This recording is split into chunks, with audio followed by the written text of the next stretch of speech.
Allahumma salli ala habibina Muhammad wa ala alihi washabihi ajma'in.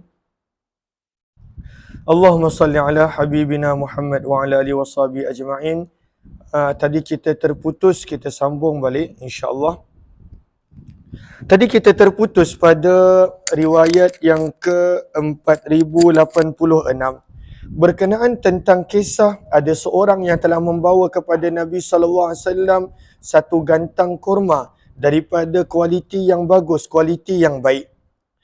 Dan Nabi SAW perasan ini bukanlah kurma jenis biasa. Maka Nabi SAW pun bertanya kepada sahabat tersebut, "Anna laka hadha?" Daripada mana kamu mendapat kurma ini?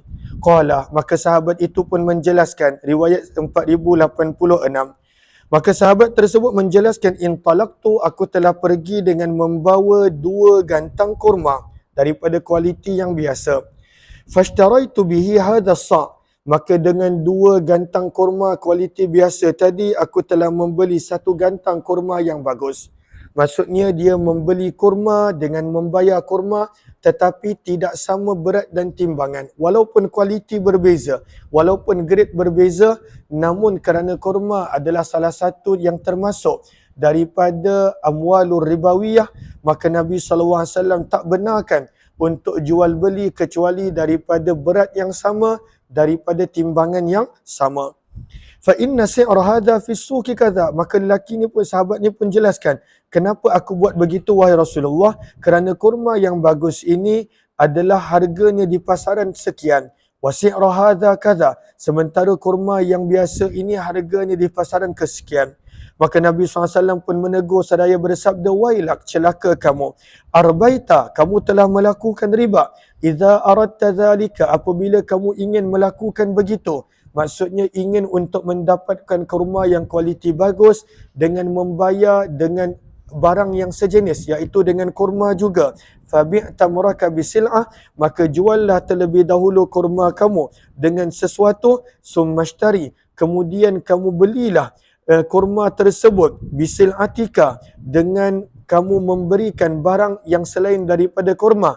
Ayyatamrin syi'ta, apa jua kurma yang kamu mahu. Tapi kurma sama kurma tidak boleh kecuali dengan berat yang sama, dengan timbangan yang sama. Samalah juga kalaulah emas dengan emas, perak dengan perak, tepung dengan tepung, mestilah kadar beratnya adalah sama, tidak diambil kira sama ada dia daripada jenis yang bagaimana, kualiti yang bagaimana. Tapi kalaulah dia nak beli juga, maka mestilah jual terlebih dahulu dengan duit dan seumpamanya, barulah tidak ada masalah untuk membayar lebih barang yang ingin untuk dibeli tersebut. Jelas ke jelas? Maka berkata Abu Sa'id, "Fatamru bitamri ahaqqu an yakuna riba amil fiddah." Maka Abu Sa'id Al-Khudri bertanya kepada Abu Nadrah, sebab Abu Nadrah telah bertanya kepada Abdullah bin Umar dan Abdullah bin Abbas, adakah boleh jual beli emas dengan emas, perak dengan perak, dengan tidak diambil kira berat yang sama? Maka Abdullah bin Umar dan Abdullah bin Abbas berkata boleh. Maka Abu Sa'id Al-Khudri tanya balik, maka adakah kurma sama kurma lebih berhak untuk diambil kira riba berbanding emas sama, berbanding perak sama perak? Mana satu lebih bernilai? Semestinya perak dengan perak. Maka kalaulah kurma sama kurma pun Nabi SAW tak izinkan untuk jual beli tanpa sama bilangan dan kadarnya, apatah lagi perak dan perak, begitu juga emas dengan emas. Qala, maka berkata perawi, maka aku telah bertemu dengan Abdullah bin Umar selepas daripada itu. Fanahani, maka beliau telah melarangku. Walam ati bin Abbas, namun aku tidak sempat bertemu dengan Abdullah bin Abbas. Qala, berkata perawi, fahaddathani Abu Sahabah, maka telah menceritakan kepadaku Abu Sahabah bahawa beliau telah bertanya kepada Abdullah bin Abbas ketika Abdullah bin Abbas di Mekah sekali lagi tentang jual beli emas dan perak. Fakariha, maka beliau tidak menyukainya. Bererti Abdullah bin Umar dan juga Abdullah bin Abbas dalam hadis ini menjadi dalil bahawa mereka tarik balik kata-kata mereka. Dan inilah kita nampak keindahan para sahabat dan para ulama yang terdahulu, mereka tidak segan menarik balik kata-kata mereka apabila mereka melakukan kesilapan. Terus riwayat yang ke-4087, baca sanad dia.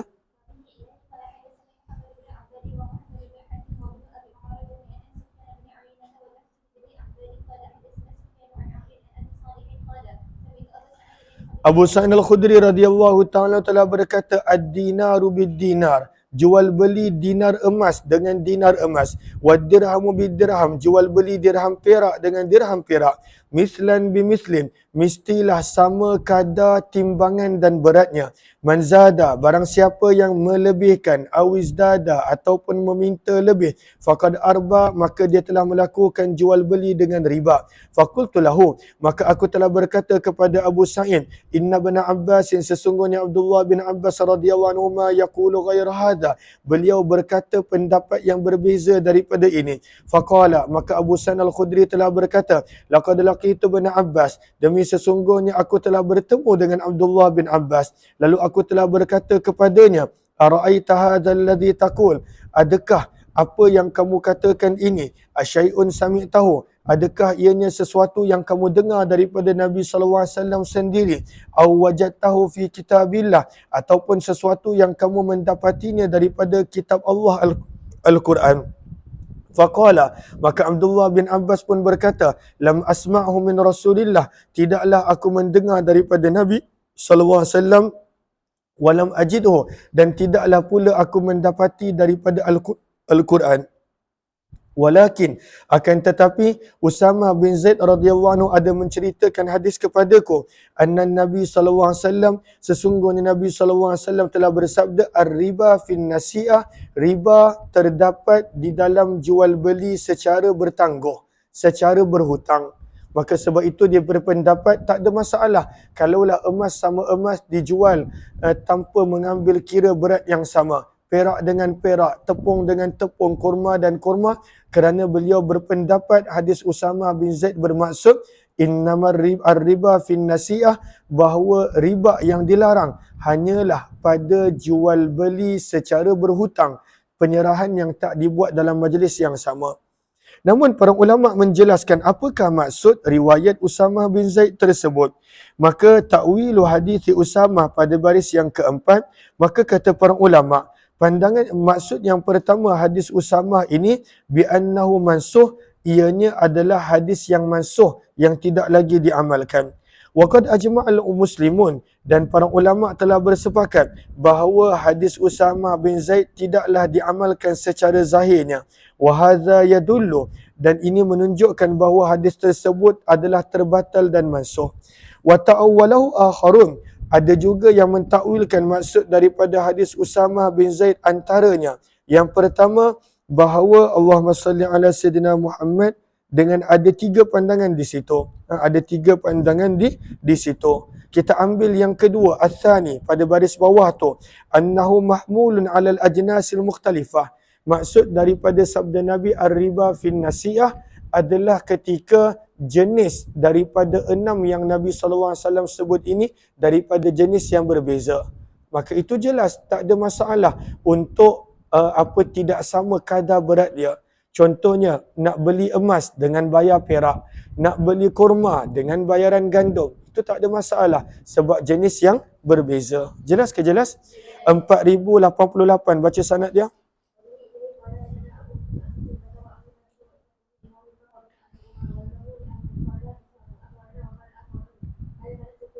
Kuat sikit suara.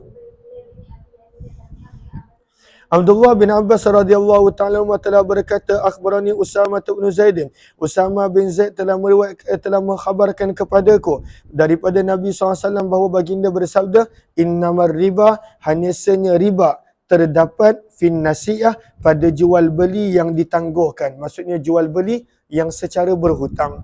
Maka sebab itu Abdullah bin Abbas pendapatnya begitu. Bukanlah dia dengar terus daripada Nabi SAW. 4089, baca sanad dia.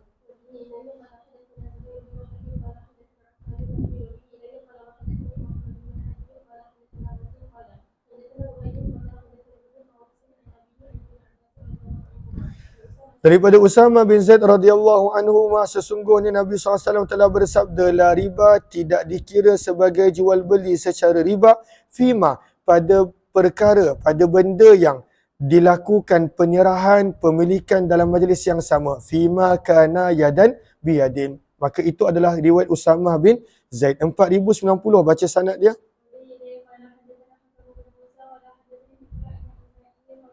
Maka hadis ini menerangkan bahawa Abu Sa'id Al-Khudri ada menegur Abdullah bin Abbas tentang fatwa yang beliau berikan bahawa tidak ada masalah jual beli secara jenis yang sama, secara secara tidak sama beratnya. Maksudnya emas kilo boleh dibayar dengan emas 2 kilo. Padahal majoriti para ulama menyebut itu adalah riba, tidak boleh.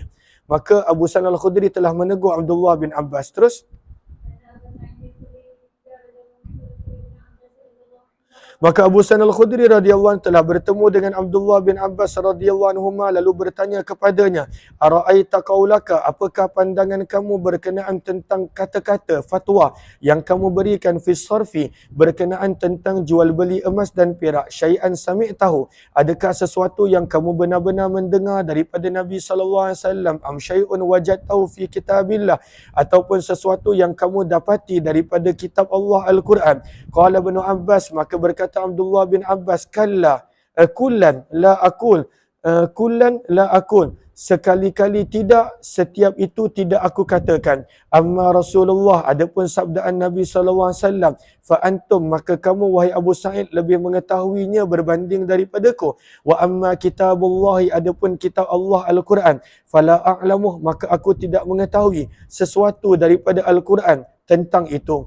Walakin, akan tetapi telah menceritakan kepadaku hadis Usama bin Zaid radhiyallahu anhu, anna Rasulullah SAW, sesungguhnya Nabi SAW telah bersabda, innamar riba, hanyanya jual beli riba yang dilarang, fin nasiyah, adalah apabila jual beli tersebut dilakukan secara berhutang ataupun ditangguhkan penyerahan dan pemilikannya kemudian. 4091 baca sanad dia.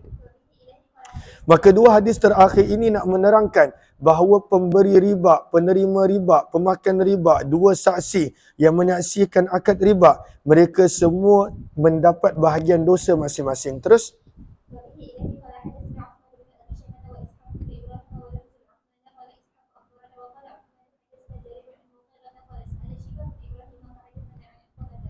daripada Abdullah bin Mas'ud radhiyallahu taala anhu, beliau telah berkata, la'ana Rasulullah, Nabi SAW telah melaknat akilar riba, orang yang memakan riba, wa mukilah ay mu'ti, orang yang memberi riba. Qala qultu, maka kemudian perawi telah bertanya kepada Abdullah bin Mas'ud, wa katibahu wa syahidai, adakah penulis jual beli dan akad riba dan juga dua saksinya termasuk? Qala, maka beliau berkata, innama nuhaddithu bima sami'na, kami hanya meriwayatkan apa yang kami telah dengar daripada Nabi. Namun dalam riwayat Jabir menjelaskan bahawa penulis dan juga saksi dalam jual beli riba pun akan mendapat pahala. 4092 baca sanad dia.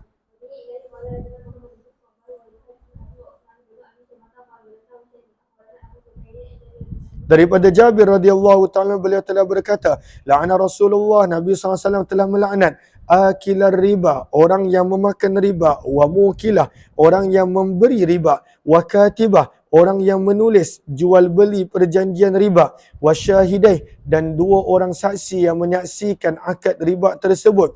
Mereka semua mendapat bahagian laknat dan dosa masing-masing. Wa qala, dan baginda bersabda, hum sawa, mereka semua adalah sama dalam laknat dan juga dosa. Terus bab yang seterusnya, riwayat 4093, maka Imam Muslim membawakan hadis yang banyak berkenaan tentang akhdil halal, pentingnya mengambil halal dan meninggalkan perkara yang sama-sama. Apakah maksud perkara yang sama-sama? Maka kata Imam Nawawi rahimahullahu ta'ala pada baris yang kedua, 4, 6, 7, maka kata Imam Nawawi, annal asya'a thalathata aqsam, bahawa segala apa yang berada di atas muka bumi ini, maka ianya terbahagi kepada tiga. Sama ada yang pertama halalun bayyinun wadih, ianya adalah terang-terang dan jelas halal. Maka tidak tersembunyi kehalalannya. Seperti pada waktu itu buah-buahan, minyak, madu dan seumpamanya. Kemudian pada baris bawah tu ada juga benda yang ianya adalah jelas-jelas haramnya. Contohnya arak, khinzir, bangkai, air kencing, darah dan seumpamanya. Kemudian baris bawahnya, wa ammal mushtabihat, Adapun perkara yang sama-sama maksudnya adalah annaha laysat biwadihatil hil walal hurmah, bahawa pengharaman dan penghalalannya adalah tidak begitu jelas. Falihadza la ya'rifuha, sebab itu Nabi sebut dalam hadis ramai daripada orang tidak mengetahui statusnya. Wala ya'lamuna hukmaha, dan ramai yang tidak mengetahui hukumnya. Wa ammal ulama, dan adapun para ulama, mereka hanya mengetahui hukumnya berdasarkan kepada nas ataupun qiyas ataupun istishab ataupun seumpamanya. Fa idza taraddada syai'u bainal hilli wal hurmah, apabila sesuatu itu berada di tengah-tengah di antara halal dan haram, walam yakun fihi nassun, dan tidak ada pada hukumnya sesuatu yang jelas daripada nas, dan tidak ada pula ijma', ijtahada fihi al-mujtahid, maka para ulama mujtahid telah pada waktu itu mencari hukum dia. Fa'alhaqahu, maka mereka akan menggabungkan hukum benda yang sama-sama tersebut dengan halal ataupun haram bidalil syar'i, dengan sesuatu dalil syar'i. Maka itu adalah benda-benda yang syubhah. Sebab itu kata Imam Nawawi pada baris yang bawah dia, famanittaqa syubhat, sebab itu baginda bersabda, barang siapa yang boleh menjaga diri daripada benda yang sama-sama, maka sebenarnya dia menjaga agamanya dan menjaga maruah dirinya. Baca hadis sanad dia 4093. Panggil Kak Safi ya.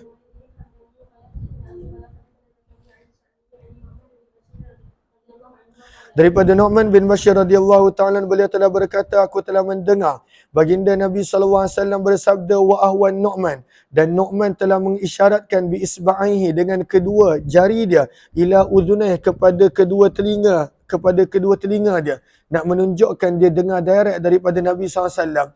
Maka baginda bersabda, innal halala bayyin, sesungguhnya yang halal itu adalah amat jelas, wa innal harama bayyin, dan sesungguhnya yang haram itu adalah amat jelas, wa bainahuma, dan di antara yang halal dan haram, mushtabihatun, adanya benda-benda yang sama-sama, tidak jelas halal dan haramnya. La ya'lamuhunna, kebanyakan daripada manusia tidak mengetahui tentang tentang perkara tersebut. Maksudnya dia tak tahu halal ke haram, halal ke haram. Maka baginda mengingatkan, famanittaqa, barang siapa yang menjaga dirinya daripada asyubhat, benda-benda yang sama-sama, istabra'a, maka dia telah menyelamatkan, dia telah memelihara lidinihi, agamanya, wa irdihi, dan maruah dirinya. Wa man waqa'a, dan barang siapa yang terjebak, terjatuh fi syubhat, di dalam perkara yang syubhah, yang sama-sama, waqa'a fil haram, pasti dia akan terjatuh ke dalam perkara yang haram. Orang yang suka bermain dengan benda syubhah, oh benda ni tak pasti halal ke haram, tak apa, halal kot. Dia suka bermain dengan benda syubhah, dia suka pada waktu itu mengambil yang syubhah, maka Nabi mengingatkan, dengan mudah dia akan terjatuh kepada yang haram. Maka Nabi berikan perumpamaan. Sebentar.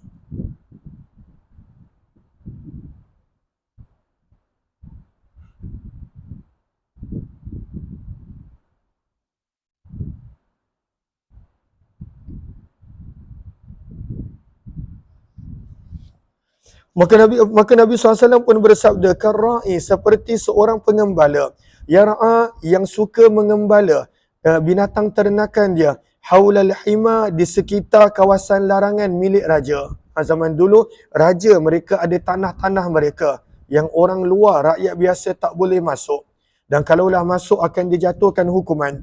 Yushiku, maka Nabi berikan perumpamaan tersebut, tanah larangan milik raja. Yushiku, maka kalaulah dia suka membawa binatang ternakan dia meragut rumput di sekitar kawasan larangan tersebut, yushiku, amat pasti ataupun hampir-hampir, ayyarta'a, binatang ternakan dia akan meragut rumput, fihi, di dalam kawasan larangan. Sebab bukan senang nak kawal binatang ternakan dia, kambing dia dan sebagainya dia. Samalah juga Nabi nak berikan perumpamaan tentang nafsu kita. Kalaulah kita biasakan nafsu kita ambil yang syubhah, bukan senang kita nak kawal dia supaya tidak terjebak dalam perkara yang haram. Maka Nabi mengingatkan, ala, ketahuilah, wa inna likulli malikin hima, setiap raja mempunyai kawasan yang dilarang. Wa inna himallah, dan sesungguhnya kawasan larangan Allah, maharimuh adalah perkara-perkara yang Allah telah haramkan. Ala ketahuilah, wa inna fil jasadi mudghah, sesungguhnya di dalam tubuh badan manusia ada seketul daging. Iza salahat, apabila elok daging tersebut, salahal jasadu kulluh, maka eloklah seluruh tubuh badan manusia tersebut. Wa idza fasadat, namun apabila rosak daging tersebut, fasadal jasadu kulluh, maka rosaklah segala tubuh badan, amalan yang keluar daripada tubuh badan manusia tersebut. Ala ketahuilah sabda Nabi, wahyal qalbu, ketulan daging tersebut adalah hati. 4095 sampai 4096, tiga hadis ini kita tidak terjemahkan sebab riwayatnya lebih kurang sama. Wa bihi la qala hadatsana Abu Bakr bin Abi Syaibah qala hadatsana Waqi'un tahwil wa bihi la qala wa hadatsana Ishaq bin Ibrahim qala akhbarani Isa bin Yunus qala akhbarani Zakaria bi hadzal isnad mithlah. Riwayat yang ke Allahumma salli ala sayyidina Muhammad 4095. Wa bihi la qala hadatsana Ishaq bin Ibrahim qala akhbarana Jarir bin Mutarif wa Abi Farwat al-Hamdani tahwil wa bihi la qala wa hadatsana Qutaibah qala hadatsana Yaqub yani bin Abdurrahman Al-Qari an Ibni Ajlan an Abdurrahman ibn Sa'id kulluhum an Syabi an Nu'man bin Bashir an Nabi SAW bihadzal isnad ghaira anna hadits Zakaria atammu min hadithihim wa akthar. 4096. Wa bihi la qala hadatsana Abdul Malik ibn Shu'aib ibn al-Laits ibn Sa'd qala hadatsani abi an jaddi qala hadatsani Khalid ibn Yazid qala hadatsani Sa'id ibn Abi Hilal an Aun ibn Abdullah an Amir bin Syabi annahu sami'a Nu'man ibn Bashir ibn Sa'd radhiyallahu anhuma sahib Rasulullah SAW wa huwa yaktubu an-nas bihims wa huwa yaqul sami'tu Rasulullah SAW yaqul al-halal bayyin wal haram bayyin fadzakara bimithli hadits Zakaria an Syabi ila qawlihi yushiku an yaq'a fihi. Maka kita masuk pada riwayat 4097 berkenaan tentang menjual unta dan membuat pengecualian untuk menunggangnya sampai tempoh yang tertentu. Ataupun zaman kita, contoh, saya nak jual kereta. Contoh, saya nak jual kereta. Maka saya kata dengan dia, saya sanggup jual kereta ni. Tapi saya nak buat pengecualian, saya boleh bawa kereta ni untuk tempoh 3 hari lagi. Supaya saya boleh settlekan beberapa urusan saya. Boleh tak nak jual beli macam tu? Jawapan dia boleh. Itulah yang berlaku di antara Jabir dan Nabi SAW. Nabi nak beli unta dia. Maka dia membuat pengecualian, dijual. Namun pada waktu itu dia akan jual apabila dia dah sampai ke Madinah. Dia akan serahkan bila dah sampai ke Madinah. 4097 baca sanad dia.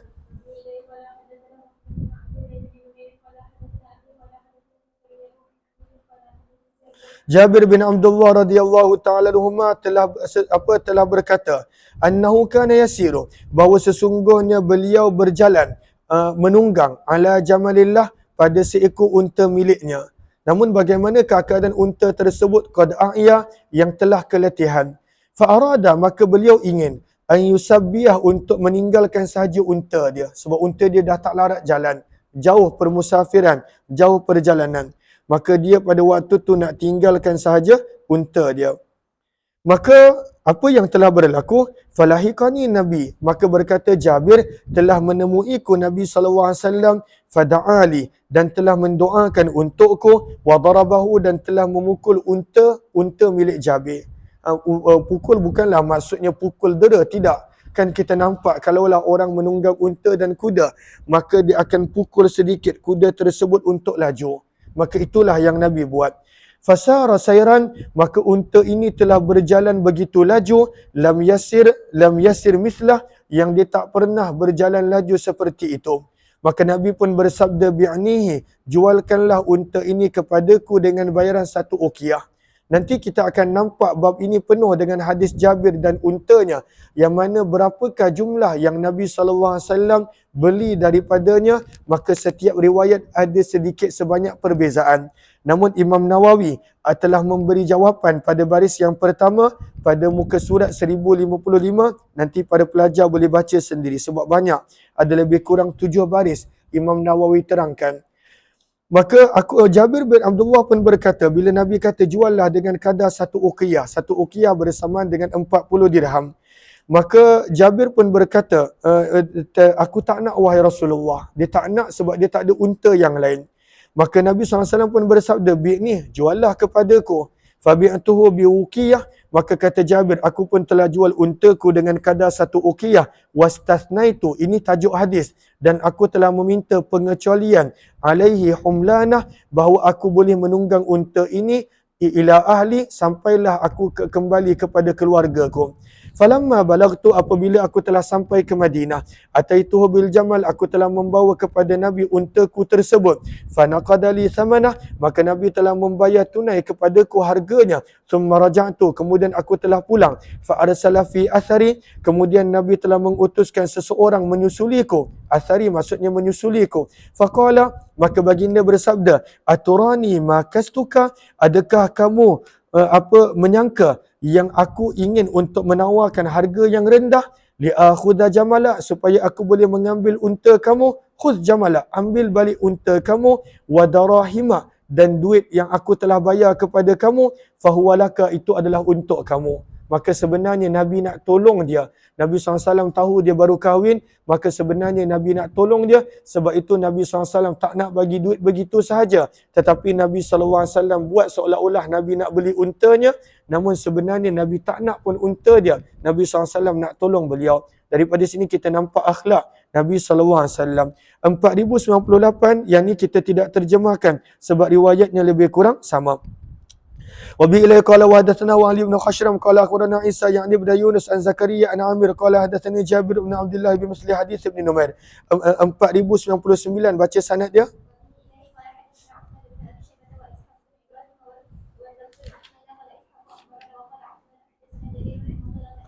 Daripada Jabir bin Abdullah radhiyallahu taala anhu, beliau telah berkata, ghazawtu ma Rasulillah, aku telah berperang bersama dengan Nabi sallallahu alaihi wasallam. Fatalahaqa bi, maka Nabi telah menemuiku. Wa tahti, dan ketika itu aku menunggang nadhihul li, seekor unta milikku. Nadhih lebih digunakan untuk unta yang selalunya diguna untuk membawa air, untuk menyirami ladang ataupun kebun. Qad a'ya, dan untaku tersebut telah keletihan. Wala yakadu yasir, sehingga tidak mampu meneruskan perjalanan. Dah begitu letih. Maka Nabi pun bersabda kepadaku, ma li ba'irika, apakah masalah dengan unta kamu wahai Jabir? Qala qultu, Jabir pun menjawab, alilun, sakit ataupun keletihan wahai Rasulullah. Maka berkata Jabir, fatakhallafa Rasulullah, maka baginda telah berundur ke belakang. Fazajarahu, lalu telah memukul unta tersebut. Wa da'alahu, dan telah mendoakan unta tersebut. Famazala baina yadayil ibil, maka tidaklah ada, maka berterusan tidaklah ada di hadapan untaku unta-unta yang lain, qudamaha, di hadapannya yang berjalan. Maksudnya bila Nabi buat begitu, tak ada unta lain yang berjalan di hadapan unta Jabir. Unta Jabir dia terus potong, dia terus berjalan dengan laju, memotong unta-unta lain berkat Nabi SAW. Maka Nabi bertanya lagi selepas itu, kaifa tara ba'iraka, apakah yang kamu perasan tentang unta kamu? Maka Jabir pun berkata, bi khair, sangat bagus. Qad asabathu barakatuka, untaku telah mendapat keberkatan kamu wahai Rasulullah. Maka Nabi pun bersabda, afata bi unihi, adakah kamu ingin untuk menjual unta tersebut? Fastahjaitu, kata Jabir, aku malu untuk mengatakan kepada Nabi, walam yakun lana nadhihun ghairuh, kerana kami tidak mempunyai unta yang lain. Qala, berkata Jabir, na'am, aku sanggup wahai Rasulullah. Fabi'tuhu iyyah, maka aku telah menjual unta tersebut kepada Nabi SAW. Ala annali qafara zarihi, dengan pengecualian yang aku boleh menunggang unta ini hatta ablughal Madinah, sehingga aku sampai ke Madinah. Qala, berkata Anas bin Malik, maka aku telah berkata kepada Rasulullah, inni arus, sesungguhnya aku baru saja berkahwin wahai Nabi. Fasta'zantuhu, maka aku telah meminta izin kepada Nabi dalam kurungan untuk pulang awal berbanding sahabat yang lain sebab dia baru berkahwin. Fa'aznali, maka Nabi telah mengizinkanku untuk pulang awal ke Madinah. Fataqaddamtu an-nasa ila al-Madinah, maka aku telah mendahului orang ramai untuk menuju ke Madinah. Hatta tahaitu, sehinggalah aku telah tiba ke Madinah. Falakiyani khali, maka pakcik daripada sebelah adik-beradik ibuku telah menemuiku dan bertanya kepadaku tentang unta tersebut. Maka aku telah mengkhabarkan kepada pakcikku dengan apa yang aku telah buat tentang unta tersebut.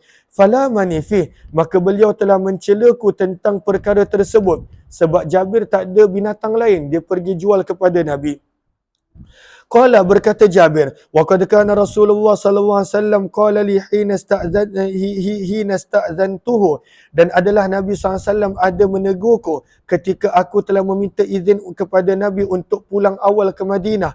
Maka Nabi bertanya, ma tazawwajta, dengan siapa kamu telah berkahwin? Abikra, adakah dara ataupun seorang janda?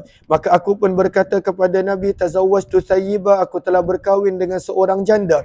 Maka Nabi pun bersabda, afala tazawwajta bikra, mengapa kamu tidak berkahwin dengan anak dara? Tula'ibuha, lalu kamu boleh bergurau senda dengannya, wa tula'ibuka, dan dia boleh bergurau senda dengan kamu. Faqultu lahu, maka aku pun berkata kepada Nabi, wahai Rasulullah, tufiya walidi, ayahku Jabir, ayahku Abdullah telah meninggal dunia ataupun beliau syahid dalam keadaan aku ditinggalkan akhawatun sigar, dengan adik-beradik perempuan yang masih kecil. Fakaritu, maka aku tidak suka untuk aku berkahwin dengan membawa kepada adik-beradik perempuanku mislahunna, seseorang yang muda seperti mereka. Fala tu'addibuhunna, maka kalaulah aku berkahwin dengan seorang yang dara, maka dia tidak mampu untuk menguruskan adik-beradikku, maka dia tidak mampu untuk mendidik adik-beradik perempuanku, wala taqumu alaihin, dan dia tidak mampu untuk menguruskan mereka sebab usia lebih kurang sama. Kalaulah aku berkahwin dengan seorang yang dara, fatazawwajtu thayyibah, maka aku telah berkahwin dengan seorang yang janda, litaquma alaihin, supaya dia boleh menguruskan adik-beradik perempuanku, wa tu'addibu dibahun, dan dia boleh mendidik mereka. Maka berkata Jabir, apabila Nabi SAW telah tiba ke Madinah, ghadawtu ilaihi bil ba'ir, aku telah pergi pada waktu pagi dengan membawa unta kepada Nabi, fa'atani thamanah, dan Nabi telah memberi kepadaku harga unta tersebut, waraddahu alai, namun Nabi SAW telah memulangkan unta tersebut kepadaku. Nabi pulangkan balik. Ini adalah akhlak Nabi SAW. Kita sambung riwayat 4100 pada jam 6.30 petang nanti insya-Allah. Terima kasih semua, jumpa lagi.